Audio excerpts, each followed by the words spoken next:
Hey,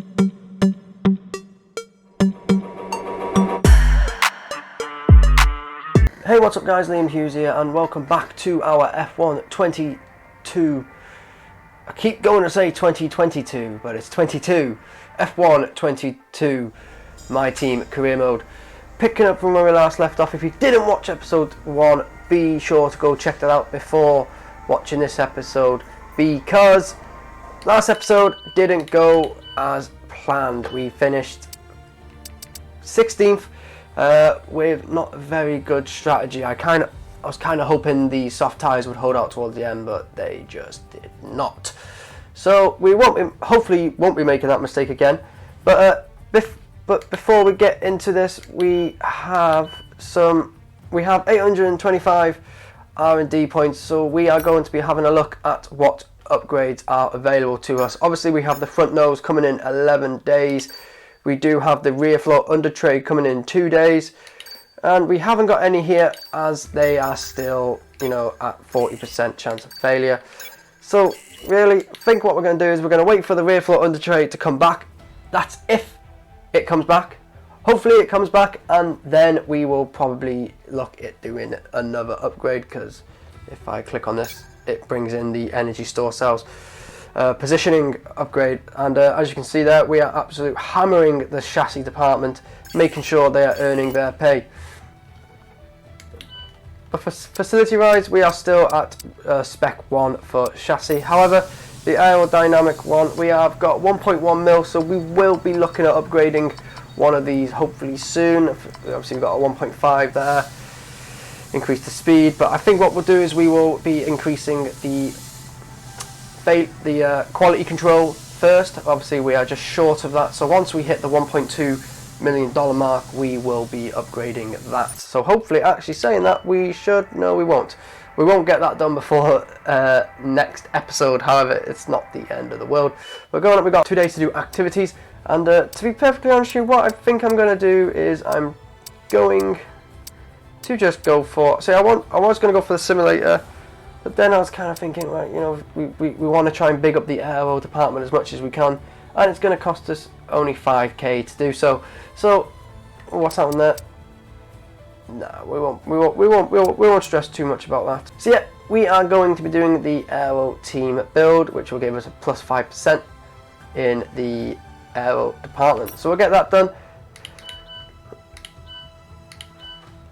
Just looking at our teammate here, he is 67 rated. He has gone down in rating. Not quite sure why. I think it's because of his focus. However, it's not the end of the world, as you know, this is his first year in F1, and after the performance he put in last race, hopefully he keeps that up, because it looks like, because after last race, bear in mind I am quite strong on Bahrain, he might be carrying us. And especially on this track, because Saudi Arabia is definitely not one of my strong tracks at all. I've had a quick practice this morning before recording today. I had a competitive time. However, I was practicing in the Alfa Romeo, because that is probably one of my favourite teams. Anyway, well, we shall advance now to see if the rear floor under tray comes in. Our new parts have completed without issue. They'll be on the car ready for the next race weekend. We are going to look at doing another upgrade.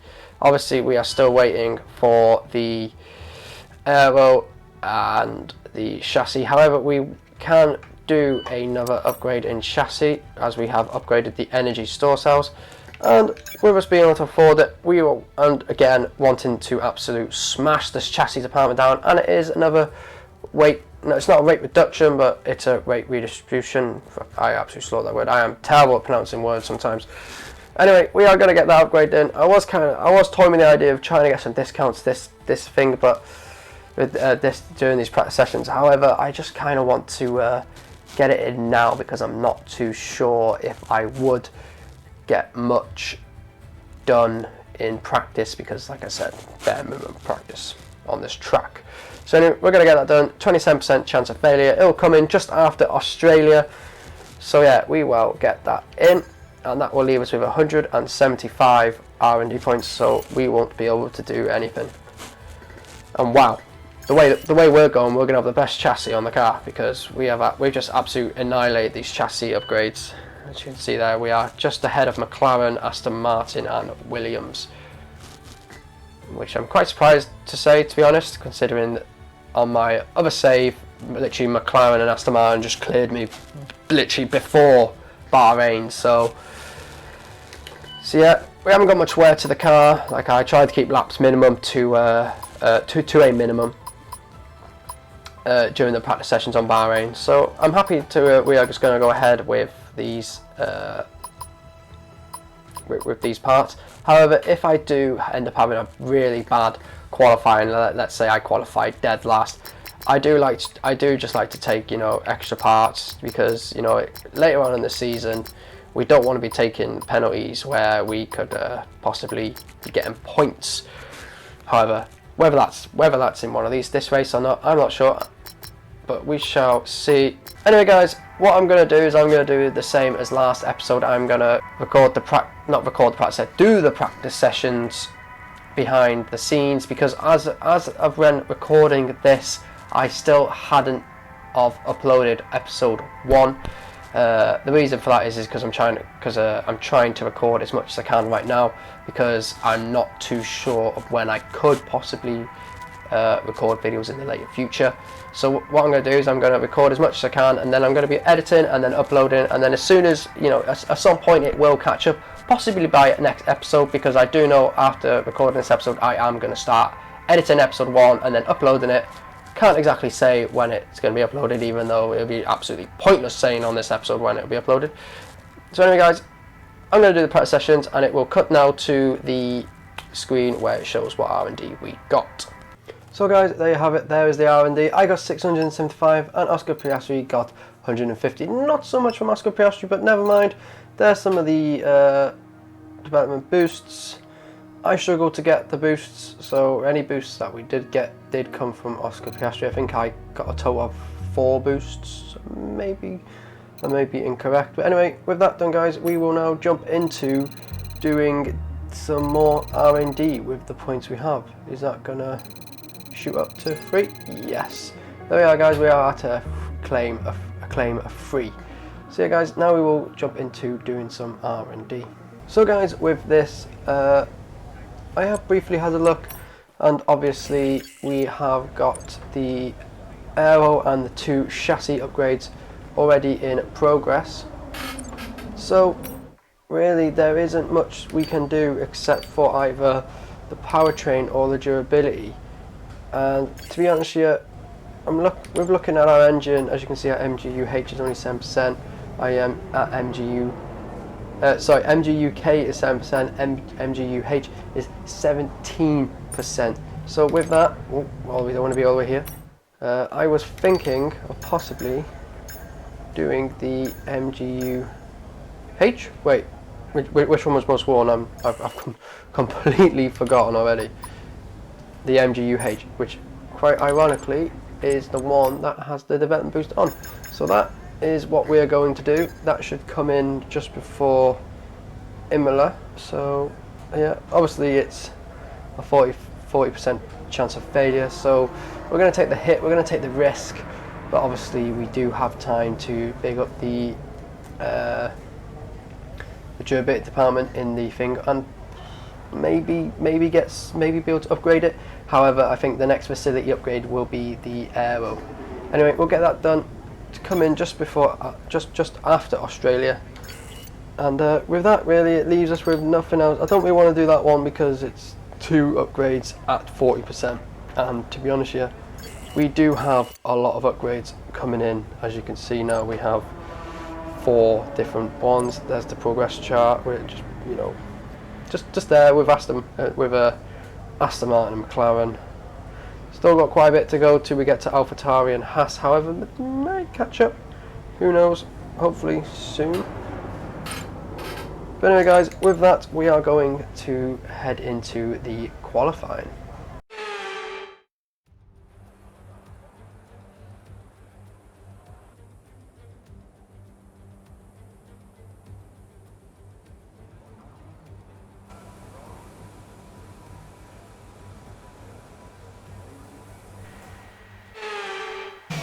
So anyway guys, here we are coming for our first lap of qualifying.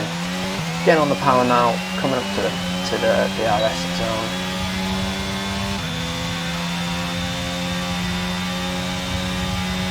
Coming up to turn 1 now. I brake at this board there, 100 metre board. Probably turning in a bit too aggressively and probably getting off lightly with not a warning or at least maybe a penalty. Getting as close as we can to the wall, getting onto this curve. And this sector is the sector I found the hardest to learn, but seem to have found my rhythm going through that. Now coming into the left-hander, I think this corner is going to help me a lot during the race, especially overtaking down on the inside. As you can see there, Sergio Perez setting the fastest lap at the moment. Again, getting on that curve a bit too much and getting off lightly with it.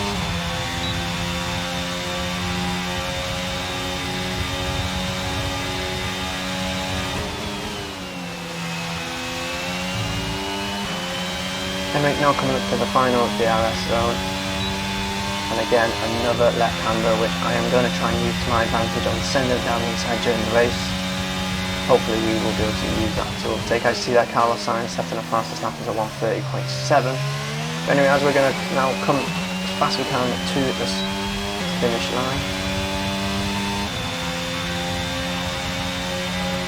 and that is a 1:32.4, which puts us into 5th. Anyway, as you can see here guys, coming for our second lap now, we have now dropped down to 15th, letting our teammate pass Oscar Piastri, as we are going to follow him through for our second and final lap of this qualifying.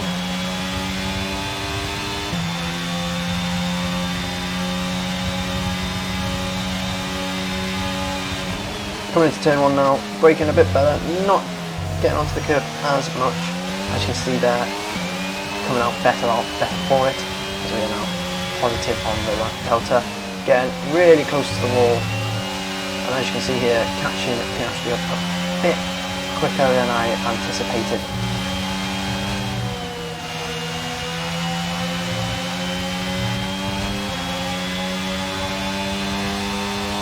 Coming to this turn now, as you can see, we are 4 tenths up, so I lift off a tiny bit because I don't want to jeopardise any of our lap times, so I stay behind him. As you can see there, going really deep into that corner, clipping that curve, which making us lose the front end of time gut.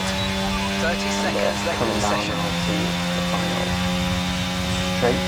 Not really straight, but it's flat out. So, anyway, as you can see there, coming down to the last turn, Piastri locks off his brakes and comes in front of us.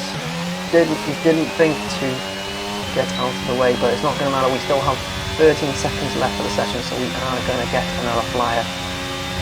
As you can see, as it stands, we are still currently through into Q2. However, we really want to improve that time. We are now 16th. As you can see here, Piastri kind of getting out of the way, and the rest kind of just speaks for itself.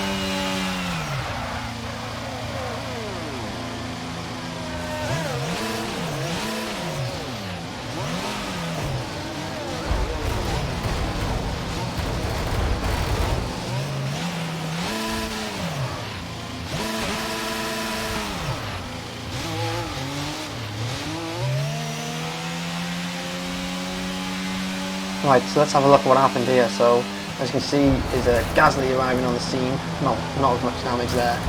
Getting bumped into the back end, as you can see from Ricciardo's point of view, slamming right into the back of the half. And here we have Schumacher's view of the situation as he's coming into the turn and getting close to the wall. As you can see, he sees the yellow flag, but then he accelerates and it sends him into the back of the McLaren. So that is going to be the end of the qualifying one, and as you can see, we are 12th. I think during the crash we were 17th, so without that crash I think we would have been out in Q1, but it's not the end of the world. It's, you know, what happens. It was definitely a mistake. As you see there, Piastri in 20th place with a 5-place grid penalty.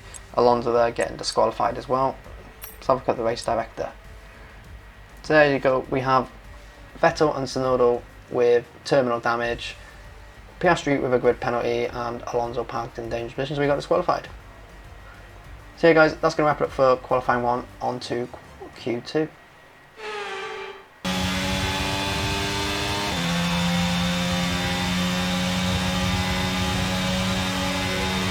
Coming to the first turn now. Pretty much nail it, I think. Getting on the curve there and getting a good exit. And again, getting as close to the wall as I can. Probably went a bit too deep that time though. Nearly going off the track. We keep coming through the technical sector now. Again, nailing that.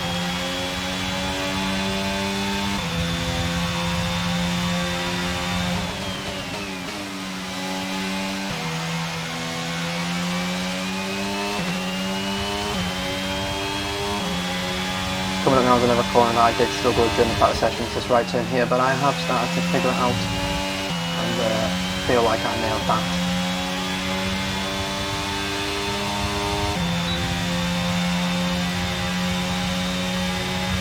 As you see there, here Gasly setting on 132.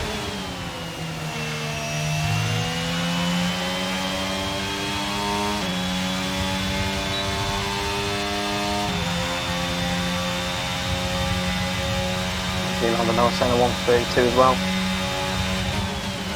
Coming into the final turn now. Felt like I nailed it as well. I got on the accelerators fast as I could. And sprint to finish. Carlos Sainz set to 130 and reset a 131.7, which puts us in second place. But obviously we ain't going to stay in second. So there you have it guys. We finished 8th, which for the first time ever we are going to be in Q3, probably due to the fact that there's only 12 cars running in this qualifying session. So again, because we caused that crash, we are getting the benefit, we are reaping the benefits of it. Anyway, on to Q3. We're all ready for tomorrow's race, but before we begin, let's have a quick look at those who'll be fronting the grid. Verstappen, Leclerc and Sergio Perez. Goodbye for now then, but really we're just getting started. Make sure to join us again for Lights Out tomorrow. As you can see guys, I did not intend on doing a lap. I didn't want to wear the car, so to that end we'll be 10th and we are going to head into the race.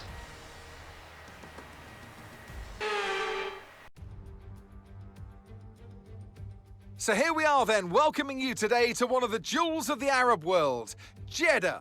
One of the biggest cities in Saudi Arabia, second only to Riyadh, gateway to Mecca, and one of the biggest ports in the region. And now, host to the Saudi Arabia Grand Prix. So let's take a look at the topographical map of the Jeddah street circuit.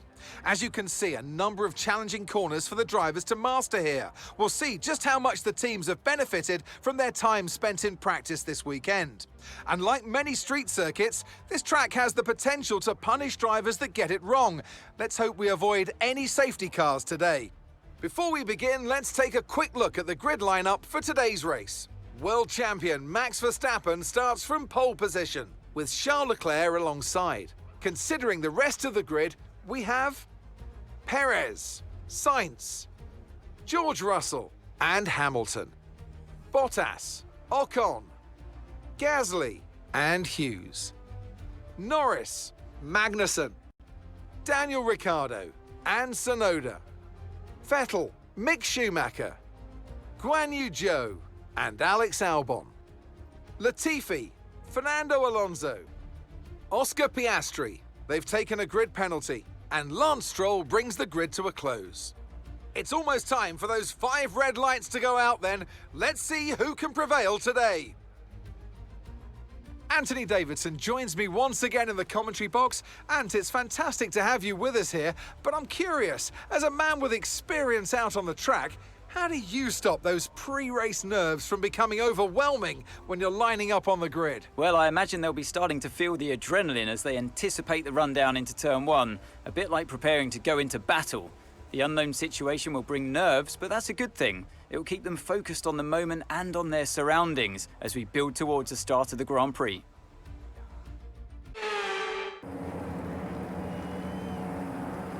The formation lap gets underway here in Saudi Arabia, and every driver will be looking to settle in for the race ahead, making sure their car's ready for the battle as the lights go out.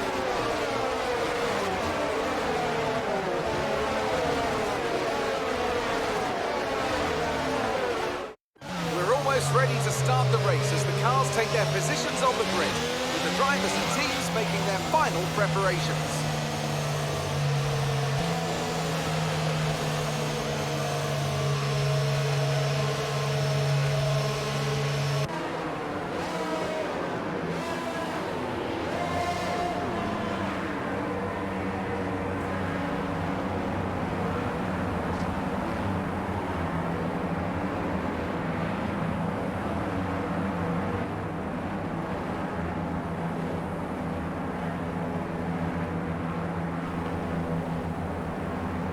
So now guys, here we are waiting for the 5 red lights to go out. And it's lights out and away we go. Got a decent start, however we do lose positions in ours, but that ain't going to make much difference. We are going to dive bomb, try and get alongside Ocon, but he squeezes too much, hooking the right wheel onto him, and consequently getting a penalty for that, but kind of seen that coming. However, we do manage to gain position 9, and we are going to try and hold this now. Going a bit deep into that corner. Brakes, really didn't want to go into the back of Ocon, checking the vehicle to see if we had any damage from that slight collision from Ocon. Thankfully we didn't, well from what I could see we didn't have any damage. And then anyway, later on in the lap we have a caution, yellow flags are out, and it is Danny Ricciardo is out of the session along with Oscar Piastri is out of the session, so it's now down to us and the safety car is now deployed.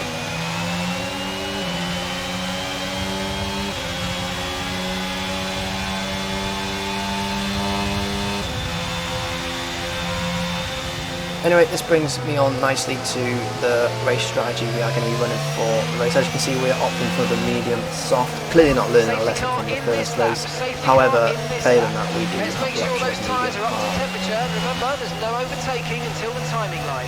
Stay in position until the green flags. You can see here now, the safety car is going in, and we get a decent race start, race restart. Diving down the inside of Ocon, taking the long way round the outside, getting the move done.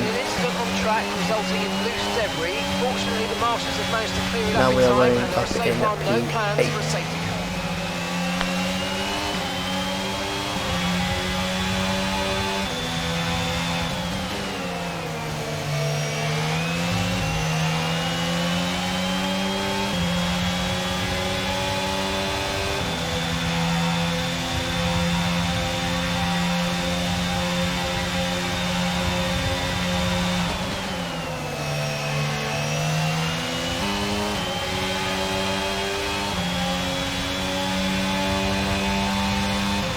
As you can see here now, Ocon is right on our tail, coming down here now, trying just about get alongside us. However, we managed to beat him on the braking and keep position going into the final turn.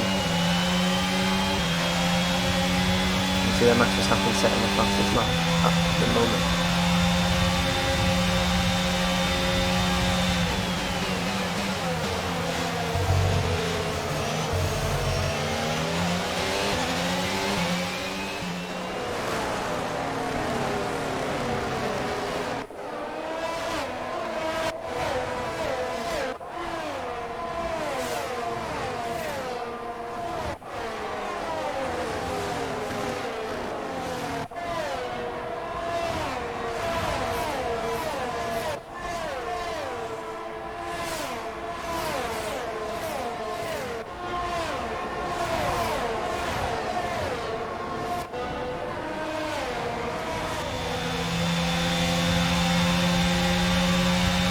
And we're coming to the end of lap 5 now. As you can see, Ocon is trying it again to go around the outside, but again, beating him on the braking, forcing him to go the long way round and because of that, we managed to keep position, and Leclerc is now set for Bottas as well. DRS has been enabled. DRS is now enabled. Which is probably going to mean it's going to be a lot harder to keep Ocon behind. We do squeeze him down the inside there, leaving him probably not enough room. However, we don't get penalised for that, so we're going to take that and managing to keep hold of position. But as you can see now, he is starting to knock on the door.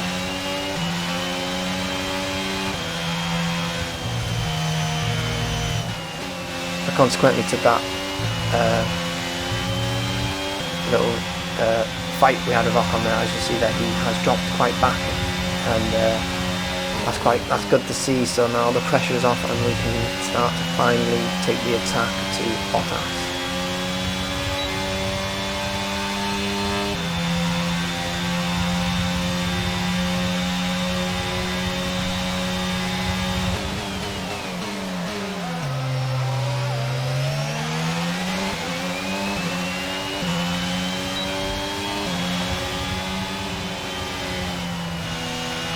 Anyway, on to lap 8 now, guys. Not much has changed. Still behind Bottas. Managing just to maintain the gap, just a bit, just short, just a bit over a second. However, coming down this turn now, and we managed to take it down to less than a second. So there are definitely parts of the track where we are stronger than Bottas.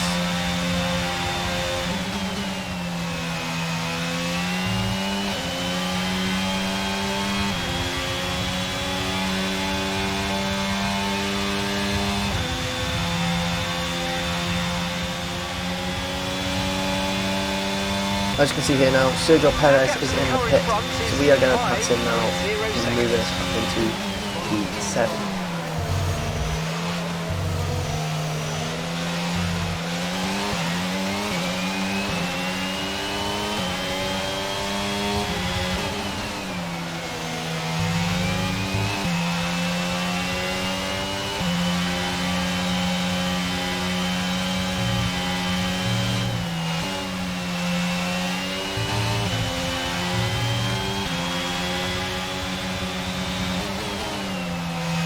Anyway, on lap 10 now, managed to close the gap to Bottas to just over half a second, and this is probably the closest we've been coming into this DRS7.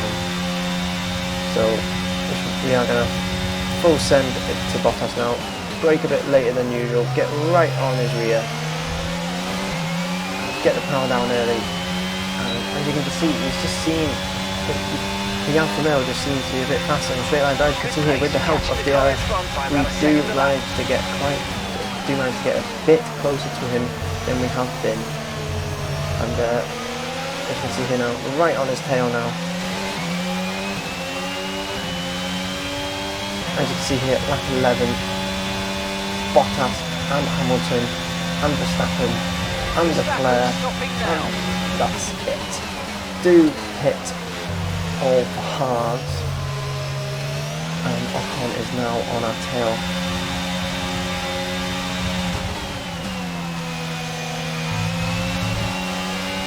As you can see here on lap 12, Ocon going around the outside of us on that turn, managing to just nick the DRS as well. So we're just sitting ducks right now. We can't do anything. We can't attack Ocon. However, it ain't going to matter much as he is now going to go in for his one and only stop of the race. And as you can see there, Russell has pitted along with Sainz. And because of that, we are going to take the lead of the race. So for the first time in this F1 series, we are leading a race, which, to be honest with you, is only because we haven't pitted.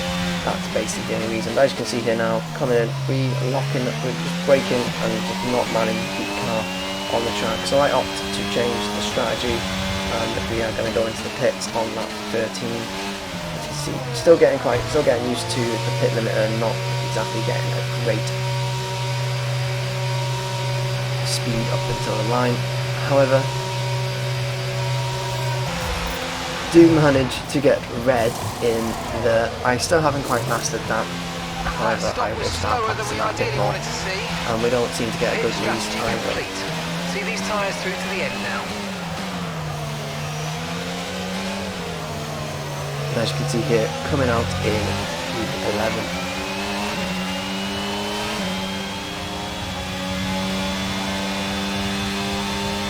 Anyway, on lap 14 now, Tsunoda is right behind us with Bottas ahead of us. As you can see, he goes to send it down the inside. We leave him plenty of room just to take the lead again back into the next turn. And we leave, and also, by the looks of it, Tsunoda and Schumacher having a battle of their own. So hopefully, well, there you go. It's now over a second gap between us. Here we are now, guys, on lap 16. We have managed to catch Bottas, and we are less than half a second behind him. On fresher tyres as well now. Have a little slight look down the inside, but we just didn't want to risk the move. Anyway, later on in the lap, as you can see, Schumacher is right on our tail. We try and place the car as best as we can so he doesn't make a move. Going into his left-hander now, we are really close up to Bottas now. And as you can see now, it is going to be a free car fight down into the final turn. As you can see, alongside of Schumacher, I opt to dive down the inside, but completely locking up the brakes, and consequently that, running off the track and losing the position to Tsunoda as well. We're now running in P13. However, we're not going to give up, as we know the three cars ahead of us now are going to be battling it out. So we're going to send it down into turn 1. As you can see, we gain a lot on Tsunoda, take the tighter angle and managing to get the move done on Tsunoda.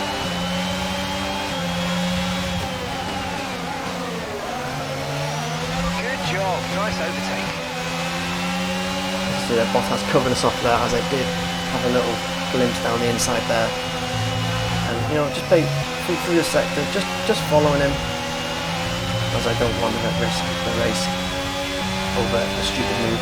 As you can see now, like I said in qualifying, going to use this corner to advantage, sending it down the inside and getting the move done as clean as I physically could. And as you can see now, we have Schumacher ahead of us.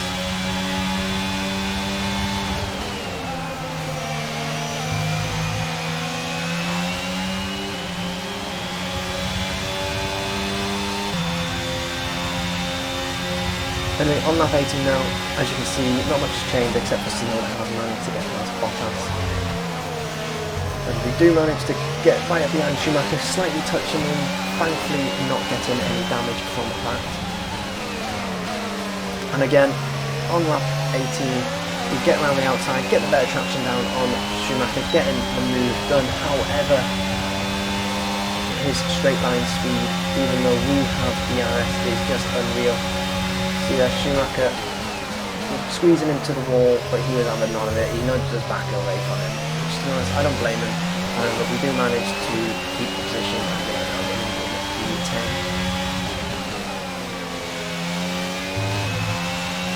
At this point, guys, it's starting to look like we actually may score our first points of the season, so it's looking like it's going to be a good race for us.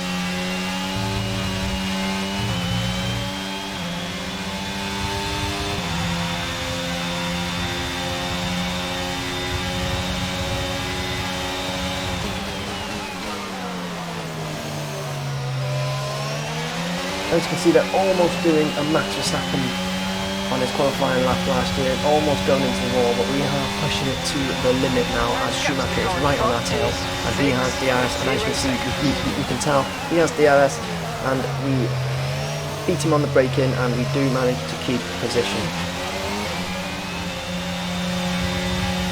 As you can see now, on lap 21, Schumacher getting round us with the DRS. I kind of seen that coming from a mile off, so we weren't going to try and fight it too much, as again we don't want to risk the race. However, we are going to get an opportunity to come back at him now with DRS of our own. As you can see that we are gradually catching him up. As you can see, he dedicated to the inside, so we go to the outside, he closes us off, but he locks his brakes up and we make the move. It is so nice to see the AI actually making mistakes, and as you can see now, Tsunoda having a go at us now. And Bottas out of nowhere. Where has Bottas come from? Where has Bottas come from? Like, he was done and dusted ages ago, but now all of a sudden he's just reappeared. And as you can see, consequently to Bottas's dive bombs, Tsunoda has had to hit with damage to his front wing. Anyway, on lap 24 now, running in P11, as you can see here, Alonso trying to get the move done, so replacing the car where we can, and as you can see, he just on raw pace with his DRS open, does manage to get the move done, and we clip his rear end, and thankfully not getting any damage, so somehow not getting damaged, but as you can see by my face there, at this point I just knew that points was out of view now. We have Alonso, who is naturally faster than us in front of us, Bottas who I thought I was faster, but clearly I wasn't. As you can see there, Carlos Sainz takes the checkered flag to come home first, and as you can see, it's just not the ending I thought it was going to be, so we are going to comfortably come home in P12. That brings the Saudi Arabian Grand Prix to a close as we reflect on the team's impressive performance today.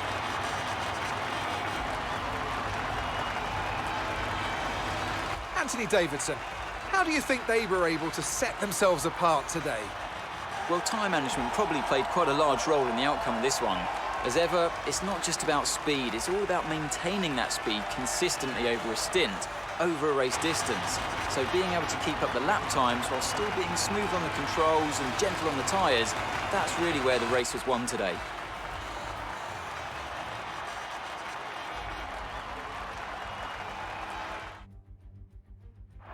Looking at the podium, you can see that red suit familiar to fans across the globe. A world-class win for a world-class team. Ferrari, do it again.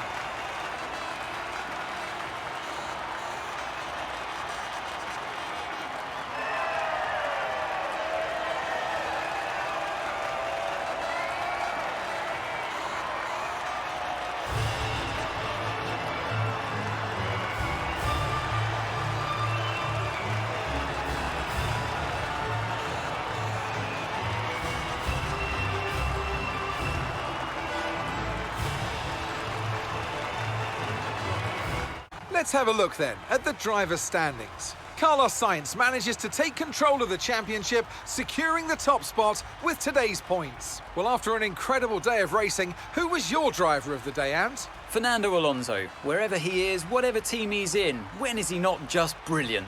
He'll give you a performance every time, just like he's done today. It's time to check out the constructors' standings. Ferrari continue to extend the gap at the top of the table. There was also a strong showing from the Mercedes team today as they make their way up the standings. Well, that was certainly an exciting weekend of Formula One. Be sure to join us for more exciting Formula One action very soon. So, not the ending I thought we were in for a top 10 finish. However, Bottas, on that final corner, just came out of nowhere. After me thinking he was gone for good, came out of nowhere, and and then after that I just couldn't keep up, and then I had Fernando Alonso to deal with, and I just couldn't keep him behind. He's in such a faster car. Anyway, that is the race for the standings. That now puts us into 14th, with obviously Carlos Sainz leading the way. You can quickly pause this now if you want to have a look. We are at least the top of the no pointers as it stands. However, we really should have got that point. That would have been good. For the constructors, we are 9th, so that is not too bad. Again, we are the top of the no pointers, but again, goddamn, we were so close that we could have been there. But anyway, for the anything on the race director, there was quite a few incidents. Yeah, I got done for corner cutting on lap 8, but kind of seen that coming, obviously, because I think that was a corner where I went too deep, and so at least we slowed down, not to get a penalty. Obviously, Mick Schumacher got a collision warning for us. It's nice to see, because normally it's the other way round. As you see, lap 1, that was obviously going to happen. I always make contact in that one. Anyway, that is going to wrap it up for today's episode, guys. If you did enjoy, make sure to hit that like button, and if you are new around here, make sure to subscribe. Anyway, guys, thanks for watching. Goodbye.